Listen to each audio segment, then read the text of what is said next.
የኔ ፍቅር በዓል ከነጎዲያ ነው። ዶሮ እንገዛለን። ብር አግኝተሃል አይደል?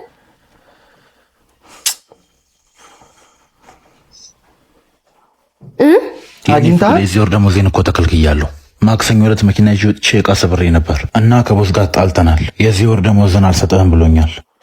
አውቃለሁ በበዓል ቤታችን ባዶ ሲሆን እንደሚደብርሽ፣ ግን ምንም ማድረግ አልቻልኩም። የተሻለ ቤት ኖረናል ብዬ ነበር ያገባሁሽ፣ ግን ያን ማድረግ አልቻልኩም።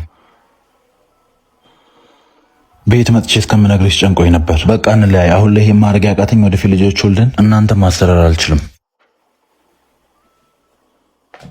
ቆይ ምን ሆነሃል? የኔ ፍቅር እኔ እናንተ ስንጋባ እንደማንለያይ ቃል ተግባብተን የለ እንዴ? እሺ ምን ላድርግ? እቅዳችን እኮ ምንም ሊሳካ አልቻለም። አይ አንተ ገና ለገና ዶሮ መግዣ ብር አጣው ብለክ እንደዚህ ትጨናነቃለክ? ሽሮ እንኳን ፈላ አድርገን ብናከብረውስ? ይሄን በዓል ብቻ አይደል አብረን የምናከብረው?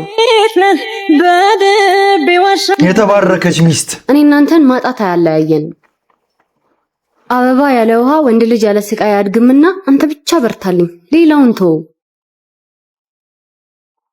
አይ ትንሽ ታውቂያለሽ አይደል? የሆነ የምትተማመንበት ነገር ሲኖር እንዲህ ነው። በዓል ስለሆነ ባለፈው ቅጣትህን ትችላለህ እንዳትደግሞ፣ በኋላ ደሞዝህን መተውሰድ። ሰመረ፣ እዚሁ ሰመረ ነው የምልህ። በል በቃ የምትወደውን ቡና ፍቼ እጠብቅሃለሁ።